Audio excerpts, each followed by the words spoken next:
मेरा नाम प्रियंका है। मेरे पति के मरने के बाद मेरे दोनों देवरों ने मिलकर मुझे घर से निकाल दिया। ससुराल के अलावा मेरे पास कोई दूसरा ठिकाना नहीं था। घर से निकलने से पहले मैंने अपने देवरों से कहा कि मैं यहाँ से चली जाऊंगी, लेकिन मुझे अपने पति का कुछ पुराना सामान चाहिए। उन लोगों को लगा कि मैं घर से जेवर लेकर जाऊंगी।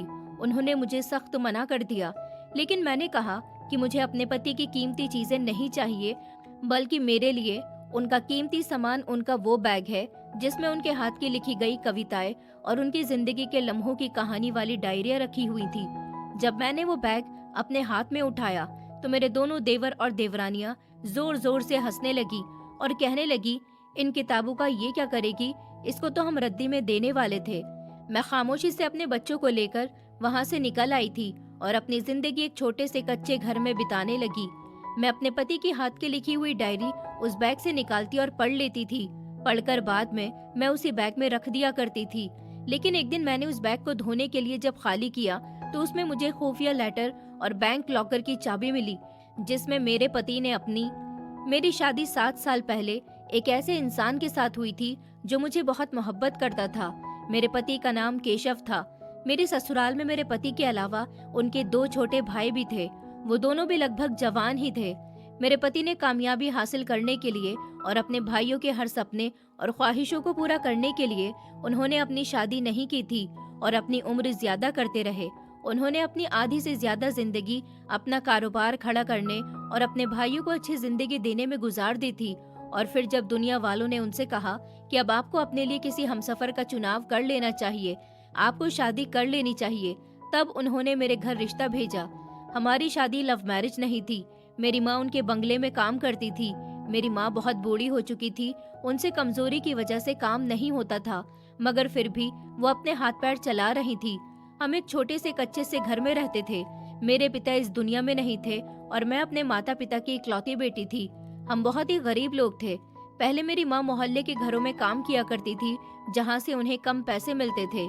हम दोनों माँ बेटी का गुजारा करना इस महंगाई के दौर में कम आमदनी में बहुत ही भारी पड़ रहा था। फिर एक दिन मेरी माँ को शहर के एक बड़े फैक्ट्री मालिक के यहाँ काम मिला तो हमारे घर में कुछ सुकून आया था। वो आदमी बहुत ही रहमदिल था। वो कोई और नहीं, केशव ही थे, जो मेरी माँ को उनके काम से ज्यादा पैसे दिया करते थे। मगर मेरी माँ बहुत बीमार हो गई थी। वहाँ थोड़े दिन काम करने के बाद उनकी मौत हो गई और फिर मैं अकेली रह गई थी। जब लोगों ने केशव से शादी का कहा तो उनको मेरा ख्याल आया, क्योंकि वो कभी कभी मेरी मदद के लिए नौकर के हाथ पैसे भिजवा दिया करते थे। मेरी उम्र 24 साल थी। केशव मुझसे उम्र में पूरे 14 साल बड़े थे। मेरी शादी अभी तक नहीं हुई थी, क्योंकि मैं गरीब माँ की बेटी थी जो दहेज नहीं दे सकती थी। इस पापी समाज में गरीब की बेटियां कुंवारी बैठी रह जाती हैं, सिर्फ दहेज की वजह से। केशव जी ने मुझसे शादी के लिए कहा तो मैं भी मान गई थी, क्योंकि माँ के मरने के बाद मैं बिल्कुल अकेली रह गई थी और इस कच्चे मकान में मेरे लिए अपना गुजारा करना बहुत ही मुश्किल हो रहा था। उन्होंने मुझ गरीब लड़की से शादी करके मुझे समाज में इज्जत ही नहीं दिलवाई, बल्कि मेरा बहुत ख्याल भी रखा था। मैं इस बंगले की बड़ी बहू बन गई थी। मेरे पति एक शरीफ और ईमानदार इंसान थे। हमेशा गरीबों और लाचार लोगों की मदद करने में उनका हाथ सबसे आगे होता था।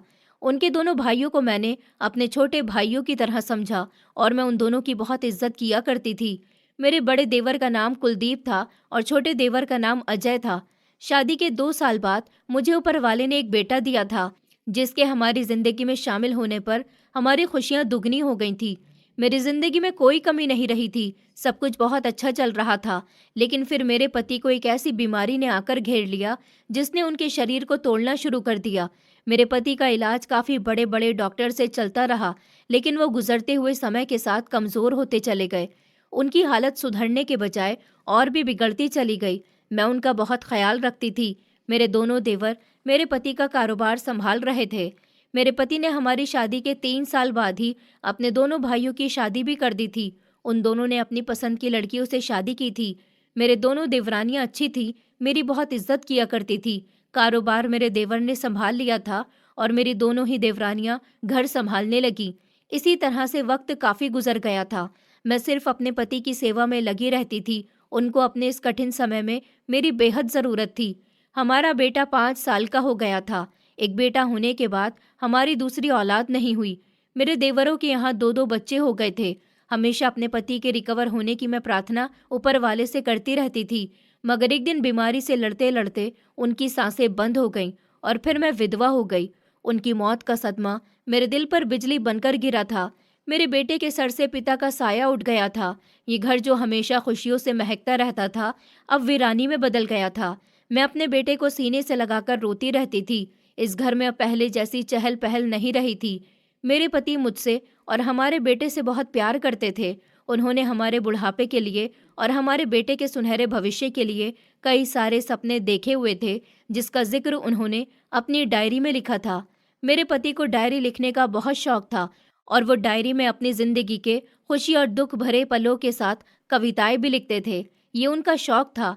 वो पढ़े लिखे तो थे ही, लेकिन अपनी मेहनत से एक कामयाब इंसान भी बन गए थे। मगर कभी उन्होंने इस बात पर घमंड नहीं किया था।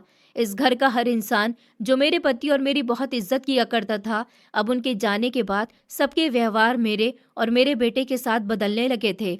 अभी मेरे पति की मौत को मुश्किल से 25 दिन ही गुजरे थे जब इस घर का नक्शा बदलना ही शुरू हो गया था, खास तौर पर मेरे और मेरे बेटे के लिए। मेरी जिंदगी पहले काफी दुखों से भरी हुई थी, लेकिन जब केशव जी मेरी जिंदगी में आए तो उन्होंने सब कुछ ठीक कर दिया था। मगर अब वो भी मुझे और हमारे बेटे को इस दुनिया में अकेला छोड़कर चले गए थे, तो फिर से दुखों ने मुझे आजमाना शुरू कर दिया था। मेरे पति के जाने के बाद मुझे जैसे इस घर में अकेलापन बहुत महसूस होने लगा था। मेरे देवर जो अब मेरे पति की दौलत और जायदाद पर नजर जमाकर बैठे हुए थे, जबकि मेरे पति ने दिन रात एक करके अपने कारोबार को खड़ा किया था, और ये फैक्ट्री, बंगला और जमीन जायदाद सब कुछ मेरे पति की अपनी मेहनत का नतीजा था, और कानूनी तौर पर ये सब कुछ उनके बेटे का होना चाहिए था। मगर मेरे दोनों देवर, हम दोनों माँ बेटे के साथ लापरवाही बरत रहे थे। जब से मेरे पति बीमार हुए थे, मैं खुद उनकी सेवा किया करती थी। यहाँ तक कि मैं खुद उनके लिए डॉक्टर से अपॉइंटमेंट लेती थी और उनकी दवाइयों का ख्याल भी खुद ही रखती थी। वो दोनों भाई, जिनको मेरे पति ने औलाद से भी बढ़कर चाहा, उन्होंने उनकी बीमारी के समय में उनके हालचाल लेना तो दूर की बात, उनके पास बैठना भी पसंद नहीं किया था। लेकिन अब जब वो इस दुनिया में नहीं रहे थे, तो मुझे अपने और अपने बेटे के सर पर खतरे के बादल मंडराते हुए नजर आ रहे थे। मेरे पति की मौत को धीरे धीरे 30 दिन गुजर चुके थे। घर के माहौल में एक तनाव सा पैदा हो गया था। कुलदीप और अजय, जो अभी तक लोगों के सामने दिखावे के लिए रो रहे थे, अब उनकी आंखों में आंसू की जगह लालच और हवस ने ले ली थी। वो दोनों अपनी अपनी पत्नियों के साथ चर्चा में बिजी रहते थे। मुझे और मेरे बेटे को ऐसी नजरों से देखते थे जैसे हम इस घर के सदस्य नहीं, बल्कि कोई अजनबी हों। मेरा बेटा जो स्कूल ड्राइवर के साथ जाया करता था, मेरी बड़ी देवरानी पारुल ने ड्राइवर से उसे स्कूल छोड़ने को मना कर दिया था, और मेरे बेटे की स्कूल यूनिफॉर्म और किताबें भी घर के नौकर के बच्चों को दे दी थी। धीरे धीरे इस घर में अब मुझ पर जुल्म होना शुरू हो गए थे। मेरी छोटी देवरानी का नाम दीपा था। दीपा अक्सर मुझसे कहा करती थी, भाभी, कब तक भैया का गम अपने दिल से लगाकर बैठी रहोगी? अब घर के कामों में हाथ बटाया करो। मैं जो कभी इस घर की मालकिन हुआ करती थी, अब नौकरानियों की तरह घर के काम करने लगी थी। घर की पुरानी नौकरानियों को निकाल दिया गया था और उनके हिस्से के सारे काम मुझे दे दिए गए थे। मैं चाहकर भी उन लोगों से कुछ नहीं कह पा रही थी। यहाँ तक कि मुझे उनके बीच होने वाली साजिशों की भनक भी पड़ चुकी थी। लेकिन मैं क्या कर सकती थी? मैं एक कमजोर और बेसहारा औरत थी, जिसके पास एक 5 साल का बच्चा मौजूद था। वो भी अपने पिता को याद करके सिर्फ आंसू बहाता रहता था और घर में सबके व्यवहार को नोटिस करता था। मुझसे कहता था कि माँ, पापा कहाँ चले गए हैं? उनके जाने के बाद तो कोई भी हमसे प्यार नहीं करता। लेकिन मैं उसे तसल्ली दिया करती थी कि बेटा, कोई तुमसे प्यार करे या ना करे, लेकिन तुम्हारी माँ हमेशा तुम्हारे साथ है। एक शाम जब घर में उदासी छाई हुई थी और रात गहरी हो रही थी, तब नौकरानी मुझे बुलाने आई और कहने लगी कि आपको छोटे बड़े साहब दोनों ने बुलाया है। वो लोग आपसे कुछ बात करना चाहते हैं, आप हॉल में आ जाइए। मैं जब नीचे हॉल में पहुंची तो उनकी पत्नियां पहले से ही मौजूद थी। उन सब के चेहरे सीधे और सीरियस थे, जैसे किसी बहुत बड़े फैसले का ऐलान होने वाला हो। मैं डरते डरते वहां पहुंची और एक कोने में खड़ी हो गई थी। मुझे अपने देवरों के तेवर देखकर अंदाजा हो गया था कि आज कुछ बुरा होने वाला है।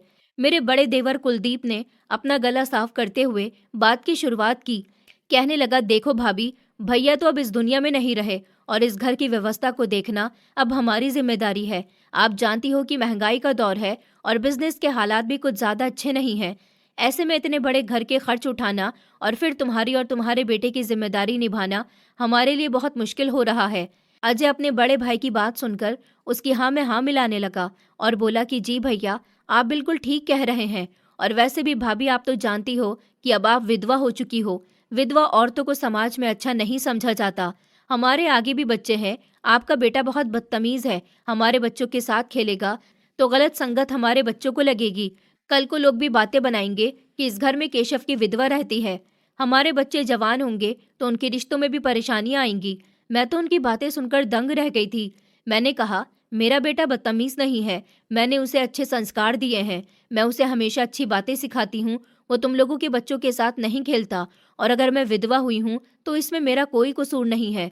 ये मेरे पति ने अपनी मेहनत से खड़ा किया था। इस घर में उन्होंने मेरे और मेरे बेटे के लिए काफी सारी सुविधाएं भी उपलब्ध की हैं। ये आखिर तुम लोग किस तरह की बातें कर रहे हो? और ऐसी बातें करने से तुम्हारा क्या मतलब है? मुझे विश्वास नहीं हो रहा था कि ये मेरे वही देवर हैं जिनको मैं अपना भाई समान समझती थी। मेरे पति के सामने मुझे भाभी माँ कहकर पुकारते थे और आज अनजान नजरों से हमें देख रहे थे। कुलदीप की पत्नी ने कहा, भाभी, दरअसल हम ये चाहते हैं कि आप इस घर से चली जाओ। मेरी और दीपा की फ्रेंड्स यहाँ पर आती जाती रहती हैं। आपके होते हुए हमें अपनी सहेलियों के सामने बहुत शर्मिंदा होना पड़ता है। मेरी वो देवरानी जिनको मैं अपनी छोटी बहन का दर्जा देती थी, आज वही मुझे ताना देकर घर से निकालने की बात कर रही थी। दोनों देवरानियों के चेहरे पर तानों भरी मुस्कुराहट थी जो मेरे दिल पर तीर की तरह लग रही थी। मैंने कांपती हुई आवाज में कहा, तुम लोग ये कैसी बातें कर रहे हो? ये घर मेरे पति का है, मेरे बेटे का है, और मैं तुम लोगों की भाभी माँ हूँ। तुम लोग जानते हो कि मेरी बूढ़ी माँ इस दुनिया से जा चुकी है। उसके अलावा मेरा कोई भी नहीं है। मेरे अकेलेपन पर तरस खाकर ही केशव ने मुझसे शादी की थी। भला मैं कहाँ जाऊंगी? मेरा इस दुनिया में तुम लोगों के सिवा कोई भी नहीं है।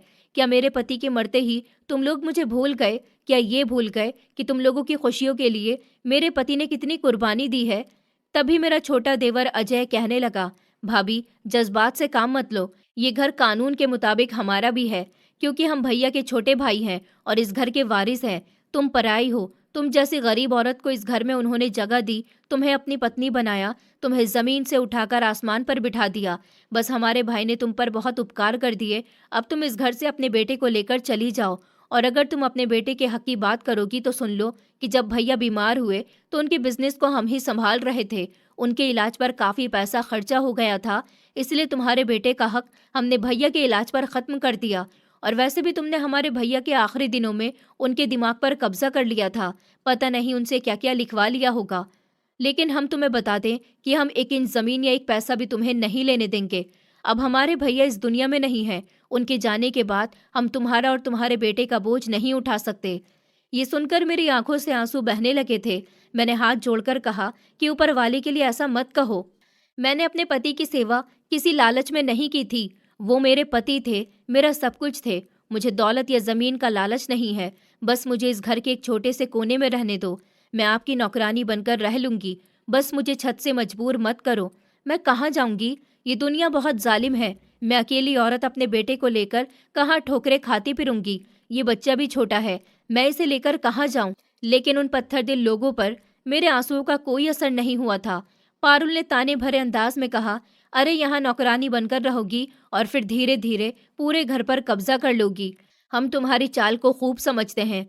तुम मासूम बनकर हमारे पतियों को इमोशनल कर रही हो, लेकिन ये नहीं होगा। तुम्हें ये घर छोड़ना ही पड़ेगा, और वो भी आज और अभी। कुलदीप और अजय ने भी उसकी बात में साथ दिया था और अपना फैसला सुना दिया था कि तुम अपना सामान पैक कर लो और अपने जाने की तैयारी करो। मैं रो रही थी, गिड़गिड़ा रही थी, तो अजय ने कहा कि देखो भाभी, हमारे पास फालतू टाइम नहीं है। हमने फैसला कर लिया है कि इस घर को बेचकर हम दोनों अपना अपना हिस्सा ले लेंगे और अपने अपने बिजनेस भी अलग कर लेंगे। इसलिए तुम्हारी इस घर में कोई जगह नहीं है। अपना सामान उठाओ और जहाँ जाना है चली जाओ। हमें नहीं पता तुम कहाँ जाओगी, किसी रिश्तेदार के पास जाओ या फिर किसी अनाथालय में रहो। ये तुम्हारी प्रॉब्लम है, हमारी नहीं। मैंने अपने पति के भाइयों के चेहरे की तरफ देखा, जहां पर मुझे रहम की चमक कहीं भी नजर नहीं आ रही थी। मैं समझ गई थी कि अब इन लोगों के आगे गिड़गिड़ाने का कोई फायदा नहीं है। मेरा बेटा भी डर के मारे मेरी टांगों से लिपटा हुआ था। इन लोगों के खून तो सफेद हो चुके थे और रिश्तों की डोर टूट चुकी थी। मैंने अपने आंसू साफ किए और एक गहरी सांस ली। मेरे अंदर की कमजोर औरत अचानक कहीं गायब हो गई थी और केशव की पत्नी ने जगह ले ली, जिसमें खुददारी और इज्जत कूट कूट कर भरी हुई थी। मैंने अपने बेटे को गोद में उठाया, सर उठाकर अपने दोनों देवरों को देखा और कहा कि ठीक है, अगर आप लोग यही चाहते हैं तो मैं यहाँ से चली जाऊंगी। मैं तुम लोगों पर बोझ बनकर नहीं रहूंगी, लेकिन याद रखना, तुम लोग मुझे आज इस घर से निकाल रहे हो। इस घर के मालिक अगर तुम लोग हो तो मेरा बेटा भी है। मेरे पति हमेशा अपने बेटे के सुनहरे भविष्य के लिए प्रार्थना किया करते थे। मैं जा रही हूँ, लेकिन मैं अपना हक माफ नहीं करूंगी। मेरा फैसला अब ऊपर वाला करेगा। कुलदीप ने बेइज्जती भरे शब्दों में हंसकर कहा, अरे हाँ, जाओ जाओ बढ़ियाई, अपना हक माफ नहीं करूंगी। जैसे हम तुम्हारे हक के मोहताज हैं, निकलो यहाँ से। मैं वहां से पलटकर जाने लगी तो मेरी छोटी देवरानी दीपा बोली, और सुनो, खबरदार, जो इस घर से कोई भी कीमती चीज अपने साथ लेकर गई, हम तुम्हारे सामान की तलाशी लेंगे। मैंने कहा, मुझे तुम्हारी दौलत और जेवरों का कोई शौक नहीं है। तुम अपनी ये कागज की कश्तियां संभाल कर रखो। मैं इस घर से कुछ नहीं लेकर जाऊंगी सिवाय अपने पति के उस बैग के। अजय ने शक भरी नजरों से मुझे देखा और पूछा, क्या चीज है उस बैग में? कहीं तुम भैया के पैसों के बैग की तो बात नहीं कर रही हो? मैंने इनकार में सर हिलाया और उस बैग में उनके हाथ की लिखी हुई डायरियां, और तुम लोगों को याद होगा कि उन्हें डायरी लिखने का कितना शौक था, और उनकी बहुत सारी डायरियां हैं जो उस बैग में जमा है। मुझे सिर्फ वही चाहिए, और वो मेरे पति की आखिरी निशानी है, और उनको ले जाने से मुझे कोई नहीं रोक सकता। उन पर मेरा पूरा पूरा हक है। पारुल ने कहा कि हाँ हाँ, ले लो, लेकिन याद रखना कि कमरे से कोई भी कीमती सामान या कोई जेवर तुम उठाकर नहीं ले जाओगी। मैंने सुकून भरे अंदाज में कहा कि नहीं, मुझ पर भरोसा करो। अगर चाहो तो उस बैग की तलाशी ले लेना। उसमें सिर्फ मेरे पति के हाथ की लिखी गई कविताओं की किताबें और कुछ डायरियां हैं। मुझे सिर्फ वही चाहिए, और फिर मैं यहाँ से चली जाऊंगी। ये सुनकर वहां सन्नाटा छा गया था और उन सब ने एक दूसरे को देखा। फिर हंसते हुए कुलदीप ने कहा कि बस वो पुरानी रद्दी चाहिए। ठीक है, ले जाओ। अरे मेरी प्यारी पागल भाभी, मांगना था तो कुछ और ही मांग लेती। पैसे मांग लेती तो शायद हम सोचते भी, लेकिन तुम्हारी अकल ही छोटी है। खैर, हमें इस बात से क्या एतराज हो सकता है? वो तो वैसे भी हमारे लिए किसी काम के नहीं है। तुम्हारे जाने के बाद जब उस कमरे की सफाई होगी तो हम वैसे भी भैया की सारी किताबें रद्दी वाले को देने वाले थे। तुम ले जाना चाहती हो तो तुम ले जाओ, हमें कोई एतराज नहीं है। लेकिन खबरदार, इसके अलावा एक सुई भी उठाई तो तुम्हारी खैर नहीं होगी। मैंने उनकी बातों का कोई जवाब नहीं दिया और खामोशी से अपने बेटे को लेकर अपने कमरे की तरफ बढ़ी, जहां मैंने अपनी जिंदगी के सबसे सुकून भरे और अपने पति के साथ गुजारे हुए यादगार पल बिताए थे। कमरे का दरवाज़ा खोलते ही मुझे अपने पति की वही खुशबू आई थी जो उनके परफ्यूम और दवाइयों की मिली जुली महक थी। मेरी आंखें फिर से भर आई थीं। कमरा वैसा ही था जैसे मेरे पति के सामने हुआ करता था। जब से मेरे पति बीमार हुए थे, मैं इस कमरे में उनकी सेवा किया करती थी। मेरा बेटा दूसरे कमरे में सोता था, लेकिन मेरे पति के मरने के बाद मैं उस कमरे में दोबारा वापस नहीं गई थी। अपने बेटे के साथ उसके कमरे में ही सो रही थी। इस कमरे का बिस्तर खाली था और साइड टेबल पर दवाइयों की बॉटल्स और रैपर रखे हुए थे, और कोने में खड़े हुए बड़े से बुक शेल्फ पर मेरे पति की किताबें थी, और अलमारी में वो बैग रखा हुआ था जिसमें उनका सबसे कीमती सामान था। इन कविताओं और डायरियों से बहुत मोहब्बत करते थे वो मुझसे कहते थे कि प्रियंका, मैं डायरी इसीलिए लिखता हूँ ताकि मेरी जिंदगी की कहानी बड़े होकर मेरा बेटा पढ़े, और जिस तरह मैं कामयाब बना हूँ वो मेरी मेहनत की कदर करे और खुद भी मेहनती और ईमानदार इंसान बने। तुम मेरी कविताओं और मेरी डायरियों की कदर करना और इन्हें कभी बर्बाद मत होने देना।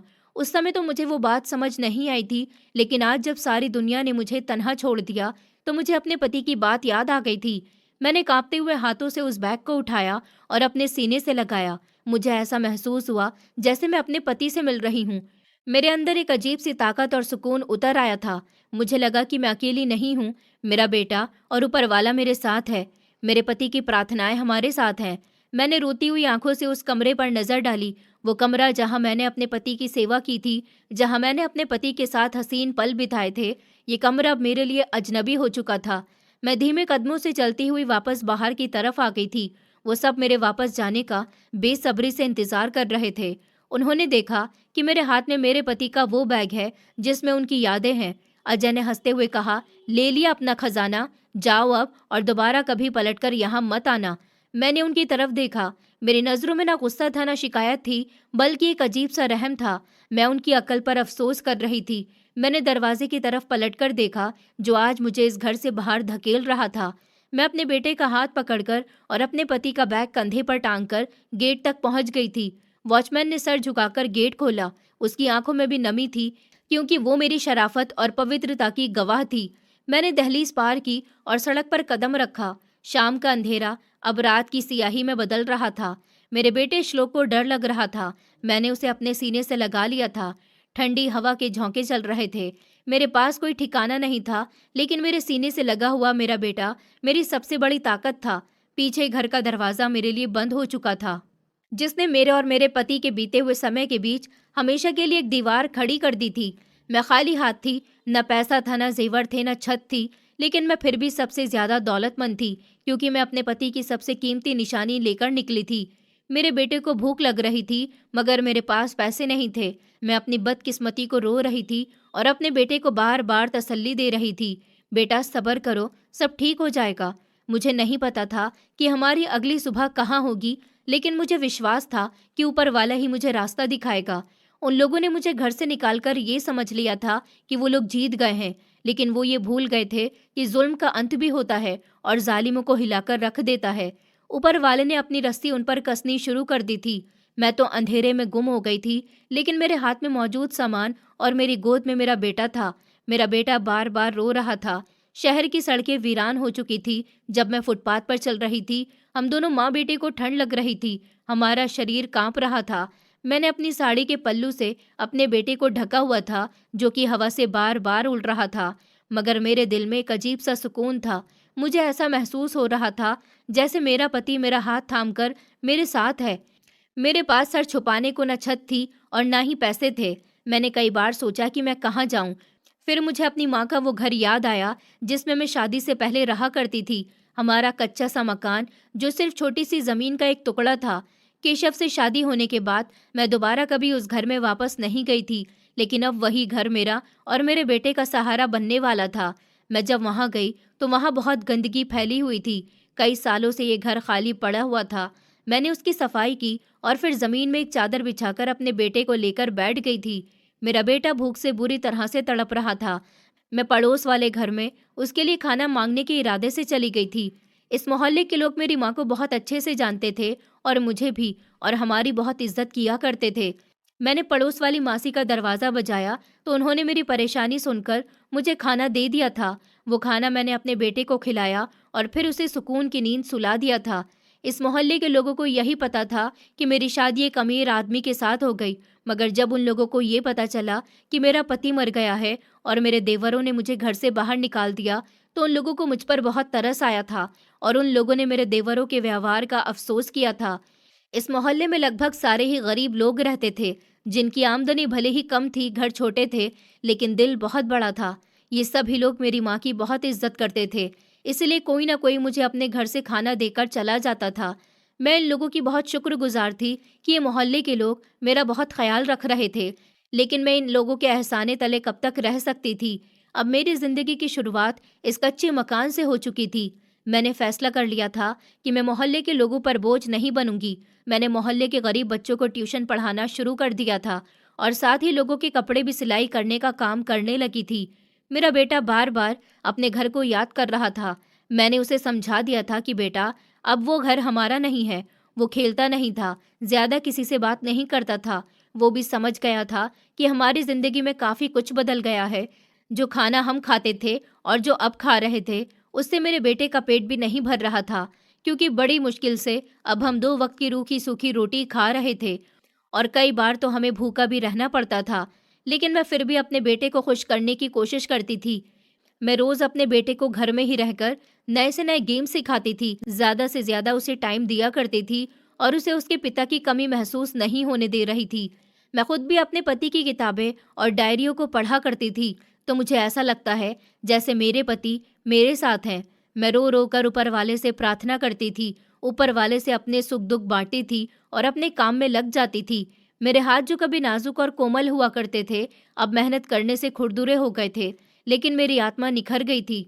मेरी जिंदगी में एक अजीब सा ठहराव आ गया था, मगर दूसरी तरफ बंगले में तूफान की बारिश हो गई थी। कुलदीप और अजय ने मुझे निकालने के बाद सुख का सांस लिया था। उन्हें लगा था कि अब वो आज़ाद हैं और पूरी जायदाद के अकेले मालिक हैं। कोई उन्हें रोकने टोकने वाला नहीं है, कोई हिस्सेदारी नहीं है। उन्होंने सबसे पहले मेरे पति के पुराने और तजुर्बेकार मैनेजर को नौकरी से निकाला था, क्योंकि वो दोनों भाइयों को गलत कामों से रोकते थे और बिजनेस ईमानदारी से करने की सलाह देते थे। मेरे बड़े देवर ने फैक्ट्री की सारी व्यवस्था खुद देखनी शुरू कर दी थी, मगर उसकी नियत में लालच था। वो रातों रात अमीर बनना चाहता था और अपने भाई की मेहनत को काफी नहीं समझता था। उसने पुराने और भरोसेमंद सप्लायर को छोड़कर नए और गलत लोगों के साथ कांटेक्ट शुरू कर दिए थे, जो उसे खुफिया कमीशन देते थे। अजय तो शुरू से ही बिगड़ा हुआ था। उसके पहले भी कई आवारा दोस्त थे जिनसे दोस्ती करने पर मेरे पति उसे रोकते थे, लेकिन अब उसको रोकने टोकने वाला कोई भी नहीं था। उसके लिए पार्टियां करना और शराब पीना मामूली सी बात बन गई थी। उन दोनों की पत्नियां भी फिजूल खर्ची में बिजी हो गई थी। जेवर, ब्रांडेड कपड़े और महंगी पार्टीज उनका रूटीन बन गया था। वो दोनों देवरानी जेठानी एक दूसरे से बढ़ चढ़कर दौलत लुटाती थी, ताकि एक दूसरे को नीचा दिखा सकें और अपने आप को बड़ा साबित कर सकें। मैं जो अपने बेटे के साथ बहुत खुश थी, मुझे ऐसी गरीबी में भी अपना दुख बहुत छोटा लगता था। वो बिजनेस जो मेरे पति ने अपने खून पसीने से खड़ा किया था और जिसकी बुनियाद ईमानदारी पर थी, वो उनके भाइयों ने लापरवाही में बर्बाद करना शुरू कर दिया था। फैक्ट्री में मुनाफा आना बंद हो गया था और उल्टा नुकसान होने लगा था। मशीनों की मरम्मत ना होने की वजह से काम रुक गया था और मार्केट में उनका नाम खराब होने लगा था। दोनों भाइयों ने नुकसान को पूरा करने के लिए बैंक से भारी लोन लेना शुरू कर दिया था। वो समझते थे कि ये सब कुछ मामूली है और वो दोनों जल्द ही सब कुछ ठीक कर लेंगे, मगर लोन एक ऐसा दलदल है जिसमें इंसान जितना हाथ पांव मारता है उतना ही धंसता चला जाता है और फिर निकल नहीं पाता। धीरे धीरे कर्ज का बोझ बढ़ता गया और आमदनी सुकड़ती गई। वो लोग जो कल तक कुलदीप और अजय के आगे पीछे फिरते थे, अब उनसे अपना पैसा मांगने लगे थे और घर के दरवाजे पर आकर बदतमीजी करने लगे थे। मार्केट में उनकी इज्जत खत्म हो गई थी। सप्लायर ने उधार माल देना बंद कर दिया था और मजदूर सैलरी ना मिलने पर हड़ताल पर उतर आए थे। बंगले का माहौल जो पहले खुशियों भरा होता था, अब नर्क जैसा बन चुका था। दोनों भाई जो कल तक अपनी भाभी को निकालने पर एक थे, अब एक दूसरे के दुश्मन बन चुके थे और एक दूसरे के खून के प्यासे हो गए थे। कुलदीप अजय को कसूरवार ठहराता था कि तुमने जुए और शराब में पैसा बर्बाद कर दिया, और अजय कुलदीप को ताने देता था कि तुमने गलत फैसलों से कारोबार को डुबो दिया। उनकी पत्नियां भी आपस में कुत्तों की तरह लड़ती रहती थी। घर में सुकून नाम की कोई चीज ही नहीं रही थी। मुझे उन लोगों की खबर पुराने नौकरों के जरिए मिलती रहती थी और मैं जानती थी कि ऊपर वाला अनाथ और बेसहारा के साथ जुल्म करने का सिला जरूर देता है। वक्त गुजरता गया और फिर वो दिन आ गया जब ऊपर वाले ने अपनी रस्सी खींच ली थी और ढील खत्म हो गई थी। बैंकों और कर्जदारों ने बंगले और फैक्ट्री की कुर्की के नोटिस भेज दिए थे। ये खबर शहर में जंगल की आग की तरह फैल गई थी। वो बंगला जिसे कुलदीप और अजय अपनी सल्तनत समझते थे और जिस पर उन्हें बड़ा घमंड था, अब नीलाम होने जा रहा था। उन्होंने बहुत हाथ पांव मारे थे, रिश्तेदारों से मदद मांगी थी। जिन दोस्तों पर वो दौलत लुटाते थे उनके पास भी गए थे, मगर मुसीबत के समय सबने उनसे आंखें फेर ली थी और पहचान से इनकार कर दिया था। आखिरकार वो मनहूस घड़ी आ गई थी जिसका फैसला आसमानों पर हो चुका था। कोर्ट के हुक्म पर बंगले को सील कर दिया गया था। कुलदीप और अजय और उनकी पत्नियां बच्चों समेत इस तरह धक्के मारकर घर से निकाल दिए गए थे जिस तरह उन्होंने मुझे और मेरे बेटे को निकाला था। फर्क सिर्फ ये था कि मैं इज्जत और अहंकार के साथ निकली थी। मेरा सर ऊंचा था और ये लोग बेइज्जती और रुसवाई के साथ निकाले गए थे। उनके सर झुके हुए थे, उनके पास सर छुपाने की जगह नहीं थी। उनकी पत्नियां जो कल तक महंगे महंगे कपड़े पहनती थी, आज सड़क पर बैठकर रो रही थी और अपने पतियों को कोस रही थी। वो लोग कोड़ी कोड़ी के मोहताज हो गए थे और दर दर की ठोकरें खा रहे थे। उन्हें अब वो भाभी याद आ रही थी जिसे उन्होंने बोझ समझा था। इधर मेरी जिंदगी में एक अजीब व गरीब और हैरान कर देने वाला मोड़ आने वाला था। मैं रोज की तरह रात को अपने बेटे को सुलाने के बाद और अपने सारे काम से फ्री होने के बाद अपने पति के बैग से उनकी एक डायरी निकालकर पढ़ती थी। ये मेरी रोज की आदत थी। ये कपड़े का बैग था। मुझे लगा कि काफी समय से इस बैग को धोया नहीं गया है, जिस वजह से वो बहुत ही गंदा हो गया। मैंने सोचा कि इसमें से डायरियां और सारी किताबें निकालकर सुबह इसको धो दूंगी, इसलिए मैं उसे खाली करने लगी थी। मेरी आंखों से आंसू निकल रहे थे। मुझे आज अपने पति की बहुत याद आ रही थी। मैं सोच रही थी कि काश आज मेरे पति जिंदा होते तो अपने बेटे और अपनी पत्नी को इस हाल तक ना पहुंचने देते। मैं बैग पूरी तरह से खाली कर चुकी थी। मैंने उसको जमीन पर झटका तो उसमें से एक चीज बाहर निकली। वो एक छोटी सी चमकदार चाबी थी जिस पर नंबर गुदा हुआ था 6349। मैंने बैग के अंदर हाथ डालकर देखा तो एक छोटी सी पॉकेट में एक लेटर भी रखा हुआ था। वो शायद किसी की नजरों में नहीं आया था। मेरा दिल जोर जोर से धड़कने लगा। मुझे समझ नहीं आ रही थी कि क्या माजरा है, ये चाबी किस चीज की है और ये लेटर किसने रखा है। मैंने कांपते हुए हाथों से वो कागज खोला। ये एक लेटर था जो मेरे पति के हाथ का लिखा हुआ था। उनकी हैंडराइटिंग कांप रही थी, जिसे लिखते समय वो बहुत ही इमोशनल या बीमार हों और उनके हाथ कांप रहे हों। मैंने भीगी हुई आंखों से लेटर पढ़ना शुरू किया। मेरी प्यारी प्रियंका, अगर तुम ये लेटर पढ़ रही हो तो इसका मतलब है कि अब मैं इस दुनिया में नहीं हूँ। और मेरे शक बिल्कुल सच साबित हुए। मुझे पता था कि मेरे बाद मेरे भाई तुम्हें और मेरे बेटे को अकेला छोड़ देंगे और जायदाद की हवस में तुम्हें घर से निकाल देंगे। मैं उनकी फितरत को अच्छे से जानता था कि वो कभी भी मेरी किताबों से लगाव नहीं रखेंगे, क्योंकि उनके दिलों पर जंग लग चुकी है और वो दुनिया की रंगीनियों में गुम हो चुके हैं। लेकिन मुझे विश्वास था कि मेरी पत्नी मेरी निशानियों को अपने सीने से लगाकर रखेगी और मेरे बेटे का भी ख्याल रखेगी। मैंने अपनी जिंदगी में बहुत कमाया, लेकिन मेरी सबसे बड़ी और असल कमाई मेरा बेटा है और मेरी मोहब्बत तुम हो। मेरे भाइयों ने मुझे मायूस किया। बीमारी के समय सिर्फ तुमने मेरी सेवा की। उन्होंने मेरे हाल तक नहीं पूछा। तुमने मेरी सेवा करके मुझे खरीद लिया। मैं जानता था कि वो मेरे जाने के बाद तुम्हें बहुत परेशान करेंगे, तुम्हें सड़क पर लाकर खड़ा कर देंगे। इसलिए मैंने अपनी जिंदगी में ही तुम्हारा और हमारे बेटे का एक बंदोबस्त कर दिया था। ये चाबी जो तुम्हें मिली है, ये शहर के सबसे बड़े बैंक के एक प्राइवेट और खुफिया लॉकर की है, जिसका नंबर इस पर लिखा हुआ है। ये लॉकर मैंने सिर्फ तुम्हारे नाम पर लिया था और इसकी वसीयत बैंक में मौजूद है। इसमें वो सब कुछ है जो तुम्हारा हक है, और शायद इससे भी ज्यादा। ये तुम्हारे सब्र और सेवा और वफादारी का सिला है, और इस बात का सबूत है कि ऊपर वाला कभी किसी का हक नहीं मारता। जाओ, अपना और अपने बेटे का हक वसूल करो। मेरे बेटे का बहुत बहुत ख्याल रखना। इसे एक अच्छा इंसान बनाना। तुम्हारा पति केशव। ये लेटर पढ़कर मेरी आंखों में आंसू आ गए थे। मुझे विश्वास नहीं आ रहा था कि मेरे पति ने हम दोनों के लिए कितना सोचा हुआ था। मैं समझ रही थी कि मैं तो बेसहारा हूं ही, लेकिन मेरा बेटा भी बेसहारा हो गया। मगर उसका पिता मरने से पहले हमारा सहारा बना हुआ था और हमारी हिफाजत कर रहा था। मैं काफी देर तक बैठी रोती रही थी। मैं उस चाबी और लेटर को मुट्ठी में दबाकर खड़ी हुई थी।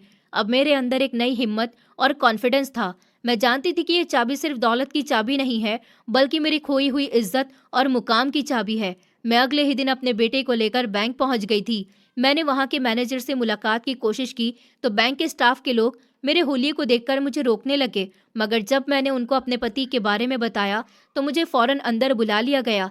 मैनेजर मेरे पति को अच्छी तरह से जानता था और उनकी बहुत इज्जत करता था। जब मैंने उन्हें चाबी और लेटर दिखाया तो मैनेजर ने फौरन रिकॉर्ड चेक किया और इन्वेस्टिगेशन की, तो सच में मेरे पति ने एक वीआईपी लॉकर मेरे नाम कराया था और उसमें सख्त वसीयत की थी कि ये सिर्फ मेरे लिए ही खोला जाए। मैनेजर ने बड़ी इज्जत से मुझे अपने साथ लिया और मुझे वहां ले गए जहां बड़े बड़े लॉकर मौजूद थे और कड़ी सिक्योरिटी थी। मेरा दिल जोर जोर से धड़क रहा था। मुझे अपने देवरों की बदकिस्मती पर भी अफसोस हो रहा था। मैनेजर एक बड़े से लॉकर के सामने जाकर रुक गया था, जिस पर वही नंबर लिखा हुआ था जो चाबी पर था। उसने अपने पास मौजूद मास्टर की लगाई और फिर मुझसे कहा कि मैं अपनी चाबी लगाऊं। मेरे हाथ कांप रहे थे। मैंने ऊपर वाले का नाम लेकर चाबी डालकर घुमाई और एक हल्की सी आवाज के साथ लॉकर का भारी लेबल घुमा और दरवाजा खुल गया था। मैनेजर इज्जत से पीछे हट गया ताकि मैं खुद देख सकूं। मैंने आगे बढ़कर लॉकर का अंदरूनी हिस्सा देखा। मेरे मुंह से अचानक चीख निकलते निकलते रह गई थी और मैं वहीं पर जमकर रह गई। अंदर का नज़ारा तो मेरे सोच विचार से भी बाहर था। मैं समझ रही थी कि शायद कुछ जेवर या थोड़े बहुत पैसे होंगे जो मुश्किल समय में काम आ जाएंगे, मगर यहाँ तो एक पूरी दुनिया ही आबाद थी। लॉकर नोटों की गड्डियों से भरा पड़ा था, जिसमें केवल नोट ही नहीं, सोने के बिस्किट और हीरे के सेट अपनी चमक से आंखों को चुंधिया रहे थे। मगर इन सब से बढ़कर वहां एक और फाइल रखी हुई थी। ये वो कागज थे जो मेरे पति ने खुफिया तौर पर तैयार करवाए थे और जिनके मुताबिक शहर की 3 बड़ी फैक्ट्रियां और एक फार्म हाउस जो उन्होंने सबसे छुपाकर खरीदा था, वो सब कानूनी तौर पर मेरे और मेरे बेटे के नाम थी। ये देखकर तो मेरी आंखें खुली की खुली रह गई थी। मैं जिसे मेरे पति के भाइयों ने बोझ समझकर घर से निकाल दिया था, आज इस शहर की सबसे अमीर औरत बन चुकी थी। लेकिन मेरी नजरें दौलत पर नहीं थी, बल्कि इस वसीयतनामे पर थी जो वहां रखा हुआ था, जिस पर बड़े बड़े शब्दों में लिखा हुआ था, जो लोग लालच में अंधे हो जाते हैं वो एक दिन खाली हाथ रह जाते हैं। मैंने कांपते हुए हाथों से वो कागज उठाया। मेरी आंखों से आंसू कागज पर गिर रहे थे। मुझे अपने देवरों पर तरस आ रहा था, जिन्होंने अपने थोड़े से फायदे के लिए इतना बड़ा नुकसान कर लिया था। मैं सोच रही थी कि ऊपर वाले की लाठी कितनी बेआवाज है। आज वही औरत जो कल तक छत को तरस रही थी, करोड़ों की मालकिन बन गई थी, और मेरे पति के वो भाई जो कल तक करोड़ों के मालिक थे, आज सड़कों पर पल रहे थे। बैंक के इस खामोश लॉकर रूम से निकलते हुए खुशी खुशी मैंने अपने बेटे का माथा चूमा था और मैं बाहर आई थी। मेरे दिल में एक अजीब सी ठंडक उतर चुकी थी, जिसने मेरे सारे दुखों को समेट लिया था। मैं सड़क पर चलती हुई किनारे की तरफ आ गई थी और एक ऑटो रोककर उसमें बैठ गई। मैं चाहती तो शोरूम से नई गाड़ी भी खरीद सकती थी, मगर मैंने दिखावा करना नहीं चाहा था। फिर मैं सीधा अपने बेटे को लेकर वकील साहब के पास गई, जिनका जिक्र मेरे पति के कागजात में था। वकील साहब, जो मेरे पति के बहुत पुराने दोस्त थे, वो मुझे देखकर हैरान भी हुए थे और खुश भी हुए थे। उन्होंने बताया कि केशव जी ने ये सारी जायदाद आपके नाम कर दी थी और आपके बाद आपके बेटे के, और वसीयत की थी कि जब तक आप खुद मेरे पास ना आए, मैं आपसे इस राज को न खोलूं, क्योंकि वो चाहते थे कि आप हालात की भट्टी में पककर कुंदन बन जाएं और अपने देवरों का असली चेहरा देख लें। वकील साहब की बात सुनकर मेरी आंखों में आंसू आ गए थे। उन्होंने जल्दी से कानूनी कार्यवाही शुरू कर दी थी और मुझे सारी फैक्ट्रियां और फार्म हाउस पर कब्जा दिला दिया था, जो कानूनी तौर पर मेरी प्रॉपर्टी थे। मैंने सबसे पहले काम ये किया था कि मैं अपनी माँ के मोहल्ले में गई थी, जहाँ मैंने बड़ी मुश्किल से अपना समय बिताया था। मैंने वहाँ के गरीब लोगों को, जिन्होंने मेरी मदद की थी, उन सबको इतने पैसे दिए थे कि वो अपने कच्चे मकानों को पक्का कर सकें, ताकि आने वाली बरसात में छत से पानी ना टपके और वो लोग सुकून से रह सकें। फिर मैंने अपने पति के पुराने वफादार नौकरों को तलाश किया, जिन्हें कुलदीप और अजय ने बेइज्जत करके निकाला था। मैं उन सब के घर गई, उनकी मदद की और उन्हें दोबारा नौकरी पर आने का ऑफर किया। ये खबर पूरे शहर में फैल गई थी कि केशव राय की पत्नी ने अपने पति का बिजनेस संभाल लिया है और वह बिल्कुल अपने पति की तरह रहमदिल और उसूल पसंद औरत हैं। मेरे पति का बिजनेस, जो उनके भाइयों ने अपनी लापरवाही से डुबो दिया था, अपनी मेहनत और ईमानदारी से मैंने उसको दोबारा से चमका दिया था। फैक्ट्री की जमीनों से धुआं निकलने लगा था और मजदूरों के घरों में खुशहाली आ गई थी। मैंने अपना फार्म हाउस को अपना रहने का ठिकाना बना लिया था। मेरा बेटा भी अब बहुत खुश था। सबसे पहले मैंने अपने बेटे का एक अच्छे स्कूल में एडमिशन करवाया था। मेरा बेटा पढ़ना चाहता था, लेकिन उससे उसकी पढ़ाई का हक छीन लिया गया था। मैंने दौलत को अपने दिल में नहीं, बल्कि हाथ में रखा था और वो मुझ पर हावी न हो सके। दूसरी तरफ कुलदीप और अजय की हालत बहुत बेकार होती जा रही थी। वो बंगले से निकलने के बाद कुछ दिन तो सस्ते होटलों में रहे, मगर जब उनकी जेब खाली हो गई तो वो सड़क पर आ गए थे। उनकी पत्नियां, जो कल तक एक दूसरे को नीचा दिखाने के लिए लाखों खर्च करती थी, अब 2 वक्त की रोटी के लिए लड़ाई करती थी। उनके बच्चे भी भूखे रहने लगे थे। कुलदीप ने छोटी मोटी नौकरी की कोशिश की थी, मगर उसका बीता हुआ समय, उसका घमंड बीच में आ गया था। जहां भी वो जाता, लोग उसे पहचान लेते थे और कहते थे, ये वही केशव राय का नालायक भाई है जिसने अपने भाई का नाम डुबो दिया। अजय तो नशे की लत में ऐसा पड़ा था कि उसने मांगना शुरू कर दिया था। वो दोनों भाई, जो कभी महंगे कपड़े पहनकर अकड़कर चलते थे, अब फटे पुराने कपड़ों में शामिल थे। कर्जदारों का डर भी उन्हें हर समय सताता रहता था। वो छुपे फिरते थे, मगर भूख एक ऐसी हकीकत है जो इंसान को गड्ढे से भी निकाल लाती है। एक दिन जब भूख से बेहाल होकर उनकी हिम्मत जवाब दे गई, तो उन्हें खबर मिली कि शहर में एक नई बिजनेस वुमेन आई है, जिन्होंने पुरानी फैक्ट्रियों को दोबारा चलाया, और वो बहुत ही अच्छी औरत है। वो गरीबों की मदद करती हैं और किसी को खाली हाथ नहीं लौटाती। तब मेरे दोनों देवरों ने सोचा कि क्यों ना वहां जाकर उन्हें अपनी किस्मत आजमानी चाहिए। शायद कोई छोटी मोटी नौकरी ही मिल जाए। उन्हें नहीं पता था कि वो किसके दर पर जा रहे हैं। भूख ने उनकी हालत और होश दोनों को खत्म कर दिया था। वो दोनों भाई और उनकी पत्नियां पैदल चलते हुए शहर के इंडस्ट्रियल एरिया की तरफ बढ़ रहे थे, जहां कभी उनकी अपनी फैक्ट्रियां हुआ करती थी। रास्ते में उन्हें अपना वो वक्त याद आ रहा था जब वो अपनी बड़ी बड़ी गाड़ियों में यहाँ से गुजरते थे और मजदूर उन्हें सलाम करते थे। आज वो खुद मजदूरों से भी बदतर हालत में थे। जब वो फैक्ट्री के बड़े गेट पर पहुंचे, तो वहां वही पुराना बूढ़ा वॉचमैन खड़ा हुआ था, जिसे कुलदीप ने धक्का देकर घर से निकाला था। वॉचमैन ने उनकी खराब हालत को देखा तो पहले वो उन्हें पहचान नहीं सका था, मगर जब गौर किया तो उसकी आंखें हैरानी से फैल गई थीं।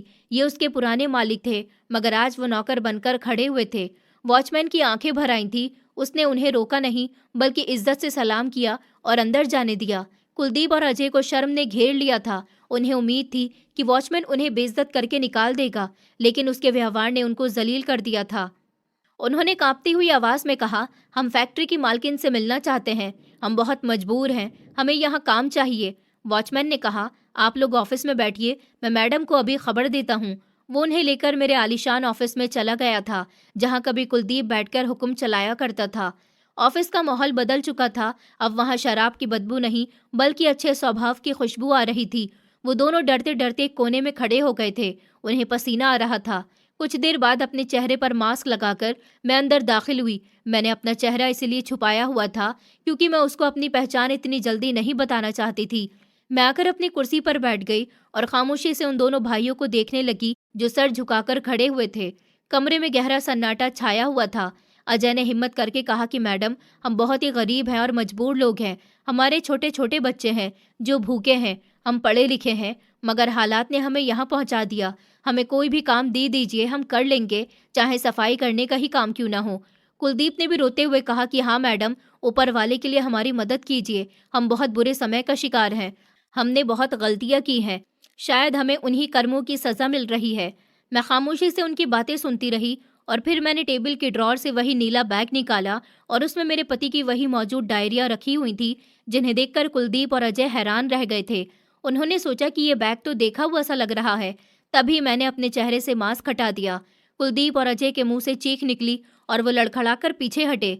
उनके सामने कोई अजनबी औरत नहीं बल्कि उनके भाई की पत्नी बैठी हुई थी जिसे उन्होंने रात के अंधेरे में धक्के देकर घर से निकाला था और जिसे सिर्फ उसके पति के डायरिया और किताबें ले जाने की इजाजत दी थी।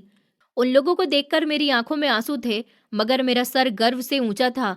कुलदीप और अजय पत्थर के हो चुके थे, उनकी जुबान गूंगी हो गई थी। उन्हें विश्वास नहीं हो रहा था कि ये वही कमजोर औरत है या कोई सपना है। मैंने भारी आवाज में कहा, पहचाना मुझे? मैं वही बोझ हूँ जिसे तुम लोगों ने अपने कंधों से उतार फेंका था। मैं तुम्हारी वही भाभी माँ हूँ जिसके रहने से तुम्हारी फैमिली को दिक्कत आ रही थी। मैं उस बेटे की माँ हूँ जिसका हक तुम लोगों ने खाया था। आज ऊपर वाले ने तुम लोगों के साथ क्या कर दिया। मैं इस कुर्सी पर हूँ और तुम वहाँ खड़े हो जहाँ कभी मैं खड़ी थी। मेरी बात सुनकर उन लोगों की हालत बुरी हो रही थी।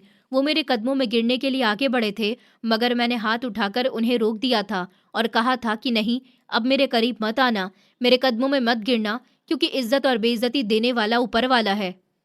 मैं तो बस एक मामूली से इंसान हूँ। मैंने वो चाबी उठाई जो मुझे अपने पति के बैग से मिली थी और उसे हवा में लहराते हुए कहा, जानते हो ये क्या है? ये वो चाबी है जो तुम्हारे भाई ने मेरे और मेरे बेटे के लिए छोड़ी थी। ये मेरे लिए वो खजाना है जिसे तुमने रद्द कर दिया था। तुम लोग दीवारों और पत्थरों के पीछे भागते रहे और मैंने इस रद्दी को थाम लिया। तुमने समझा कि तुमने मुझे खाली हाथ भेजा है, मगर तुम नहीं जानते थे कि तुमने मुझे इस संसार की सबसे बड़ी दौलत दे दी है। मेरे पति कहते थे कि तुम लोग लालच में अंधे हो जाओगे, क्योंकि मेरे पति की सोच तुम लोगों की सोच से बहुत अलग थी। इसलिए उन्होंने अपनी असली दौलत मेरे नाम कर दी थी। वो वसीयतनामा मैंने पढ़ लिया जिसमें लिखा हुआ था कि जो लोग लालच में अंधे हो जाते हैं वो खाली हाथ ही रहते हैं। और देखो, आज तुम खाली हाथ हो। मेरी बात उनके दिलों को चीर रही थी। वो फूट फूट कर रो रहे थे।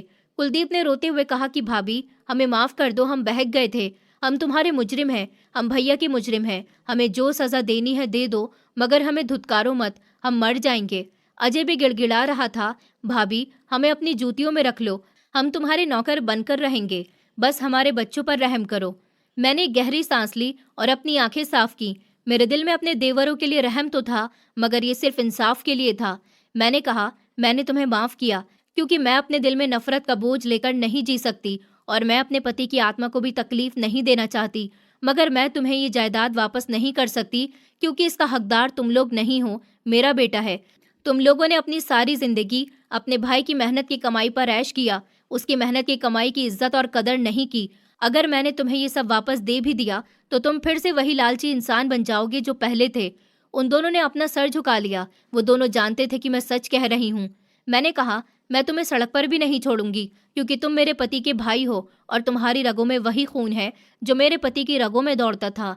मैं तुम्हें नौकरी दूंगी, मगर मैनेजर या ऑफिसर की नहीं, बल्कि एक मामूली कर्मी की। तुम्हें अपनी मेहनत से कमाना होगा, तुम्हें मजदूरों के साथ काम करना होगा, ताकि तुम्हें एहसास हो कि मेहनत से कैसे पैसा कमाया जाता है और गरीब की इज्जत क्या होती है।